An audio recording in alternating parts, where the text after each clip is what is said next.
بسم اللہ الرحمن الرحیم۔ بچے کی بیماری بھی بڑی توجہ کی چیز ہوتی ہے۔ میری نظر سے کچھ ایسی مائیں بھی گزری ہیں جن کا بچہ بیمار ہوا اور انہوں نے شروع میں کوئی پرواہ نہ کی۔ وہ یہی سمجھتی رہی کہ معمولی سی بیماری ہے، آپ ہی اچھی ہو جائے گی، لیکن بیماری جڑ پکڑ گئی اور لینے کے دینے پڑ گئے۔ جی ہاں، یہ اکثر ہوتا ہے کہ بچہ آپ اچھا بھی ہو جاتا ہے۔ یہ بھی صحیح نہیں ہے کہ اس کو دعا کا عادی بنا دیا جائے، لیکن جس لاپرواہی کا میں نے تذکرہ کیا ہے وہ بھی مناسب نہیں ہے۔ بچے کا جسم جب طرح طرح کی بیماریوں کا سامنا کرتا رہتا ہے تو ایک وقت ایسا آتا ہے کہ اس کے اندر پھر اور بیماریوں کا مقابلہ کرنے کی صحت باقی نہیں رہتی اور وہ بستر پر پڑ جاتا ہے۔ وہ اتنا کمزور ہو جاتا ہے کہ عمر بھر موٹا تازہ نہیں ہو پاتا۔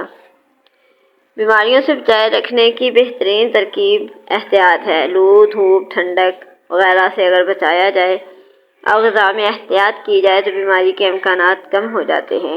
بچوں کو صاف ستھرا رکھنا بھی بہت بڑی احتیاط ہے۔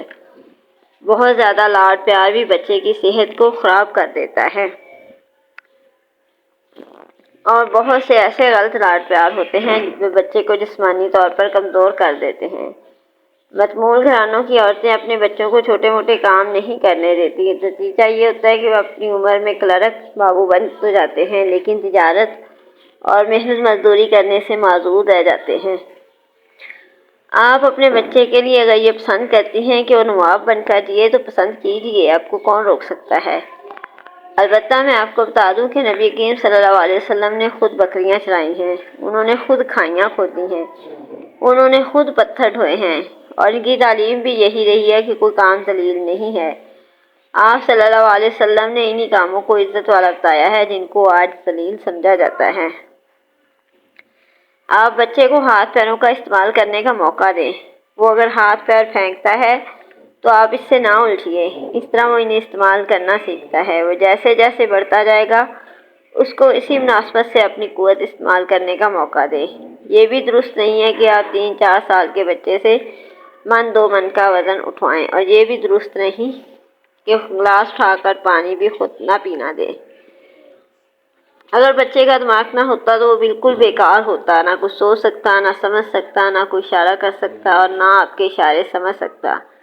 بس ایک گوشت کا لوتھڑا ہوتا جس کے ہاتھ پیر آنکھ کان ہوتے۔ وہ بلی، کتا اور مرغی جیسا بھی کوئی جانور نہ ہوتا، کیونکہ ان کے بھی کسی نہ کسی حد تک دماغ ہوتا ہے۔ یہ جانور بھی اپنی ضرورت کے لائق چیزوں کو پہچانتے اور ان سے کام نکالتے ہیں۔ اس طرح خداوند تعالیٰ کی رحمت ہے کہ انسان کو اس نے تمام مخلوقات سے بہتر بنایا ہے اور سب سے زیادہ عمدگی کے ساتھ اسے استعمال کرنے کا طریقہ بھی بتایا ہے۔ یہ ضرور ہے کہ تمام انسانوں کے دماغ ایک جیسے نہیں ہوتے، لیکن عام طور سے اتنی ذہنی صلاحیت اللہ تعالیٰ نے ہر فرد کو دی ہے کہ وہ اپنا کام آسانی سے چلا سکے۔ ایسے لوگوں کی تعداد بہت کم ہوتی ہے جو ذہنی طور پر ناقص ہوتے ہیں، یعنی جن کے لیے آپ کہتی ہیں کہ ان میں عقل کی کمی ہے، اور وہاں ایسے لوگ بھی زیادہ نہیں ہوتے جن کے لیے آپ کہیں کہ وہ بے حد عقل مند ہے۔ البتہ انسانی ضرورت بھر عقل انسانوں کے پاس ہوتی ہے، لیکن پھر بھی یہ دیکھنے میں آیا ہے کہ عام طور پر ماؤں کو یہ شکایت رہتی ہے کہ ان کے بچے میں سب کچھ ہے مگر عقل نہیں۔ آپ نے اس کو اپنی عقل استعمال کرنے کا کتنا موقع دیا ہے؟ زندگی میں روز کوئی نہ کوئی ایسے واقعات ہوتے رہتے ہیں جب آپ کو اس کی کوئی حرکت پسند نہیں آتی تو آپ اس کو سزا دے ڈالتی ہیں۔ آپ کو نامعلوم کیوں اس کی طرف سے یقین ہو گیا کہ وہ بس نقصان کرنے پر تلا ہوا ہے۔ ذرا بھی کوئی چیز اس کی پہنچ میں ہوئی اور اس نے توڑ ڈالی۔ وہ بیچارہ خود پریشان ہے کہ آخر وہ کیا کرے۔ کیسے آپ کو یقین دلائے کہ وہ آپ کا دشمن نہیں ہے؟ وہ اگر آپ کو خوش کرنے کے لیے چادر بھی طے کرنے لگتا ہے تو آپ بگڑ جاتی ہیں۔ دیکھ میلی کر ڈالے گا۔ وہ بیچارہ سہم کر کھڑا ہو جاتا ہے۔ آپ اسے کچھ بھی نہیں کرنے دیتی ہیں، اس لیے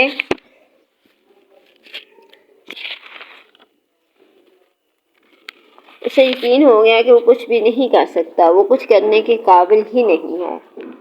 حالانکہ آپ اپنے معاملات پر غور کیجیے۔ کروشیا یا ان کی بنائی کے نمونے جب آپ کی نظر سے گزرتے ہیں تو آپ بڑے اشتیاق سے ان کو دیکھتی ہیں۔ کبھی ادھر پلٹتی ہیں، کبھی ادھر پلٹتی ہیں، کبھی تو نمونے کو تھوڑا بہت ادھیڑ بھی ڈالتی ہیں، لیکن آپ اس ننھے معصوم کو اس کا موقع نہیں دیتی۔ کیا آپ نے بنائی کا یہ نمونہ دیکھتے ہی جان لیا تھا کہ اس طرح بنا ہے؟ مغزمانی تو کرنی پڑتی ہے۔ تو پھر آپ اس سے یہ توقع کیوں نہیں کر سکتی کہ وہ ایک چیز کو بغیر آزمائے بغیر جانچے جان جائے؟ اس کو بھی اس کا موقع دیجیے۔ جن بچوں کو اس کا موقع نہیں ملتا، ان کا ذہن غیر تربیت یافتہ رہ جاتا ہے۔ وہ نہیں جان پاتے کہ ایک چیز کیوں کر بنتی ہے، اس کو کیوں کر استعمال کیا جاتا ہے۔ وہ ہر چیز کو چھوتے ہوئے ہچکچاتے ہیں، ان کو ڈر لگا رہتا ہے کہ وہ کہیں چیز ان سے خراب نہ ہو جائے۔ وہ اس کے منتظر رہتے ہیں کہ کوئی آئے اور ان کو بتائے کہ وہ اسے یوں استعمال کریں۔ جب ان کو یہ بتانے والا نہیں ملتا اور وہ ڈرتے ڈرتے اس چیز کو استعمال کرتے ہیں تو وہ یقیناً خراب ہو جاتی ہے۔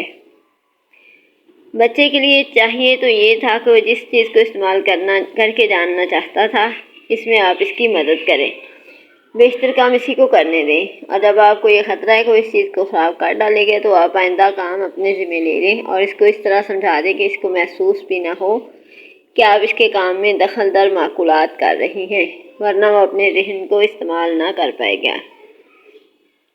بچے کو اپنے ذہن کو کام میں لانے کے لیے مختلف قسم کے کھیل یا پہیلیاں وغیرہ حل کرنے لیے، مثلاً آپ اس سے پوچھیں کہ ایک آدمی ایک آنکھ سے 1 میل دیکھتا ہے تو 2 آنکھوں سے کتنے میل دیکھے گا؟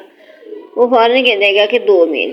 آپ اس سے کہیے کہ ایک آنکھ بند کرو اور دیکھو، پھر اس سے کہیے کہ اب دوسری آنکھ بھی کھول دو اور دیکھو، پھر اس سے پوچھیے کہ اب تم کو کچھ فرق معلوم ہوا؟ وہ کہے گا نہیں، اور سوال اس نے خود حل کر لیا۔ 4-5 سال کے بچے کے لیے سوال زیادہ مشکل نہیں ہے، لیکن اس سے کم عمر کے بچوں سے چیزوں کے نام، رشتے داروں کو پوچھ کے اس کے دماغ کو کام کرنے کا موقع دیا جا سکتا ہے۔ وہ جتنا ہی اپنے ذہن پہ زور دے گا، اس کی استعداد بڑھتی جائے گی۔ کبھی اپنے بچے کے سامنے یہ نہ کہیے کہ اس کو عقل نہیں ہے، وہ فوراً آپ کی بات کا یقین کر لے گا اور اپنی عقل سے محرومی پر مایوس ہو جائے گا۔ اب جب بھی اس کے سامنے کوئی چیز رکھی جائے گی تو اس پر اس لیے غور نہ کرے گا کہ اس کے پاس تو عقل ہی نہیں ہے۔ اگر آپ اپنے بچے کو کوئی چیز یاد کرانا چاہیں تو یہ دیکھنے کو اتنی طویل تو نہیں کہ بچے کے بس سے باہر ہو جائے۔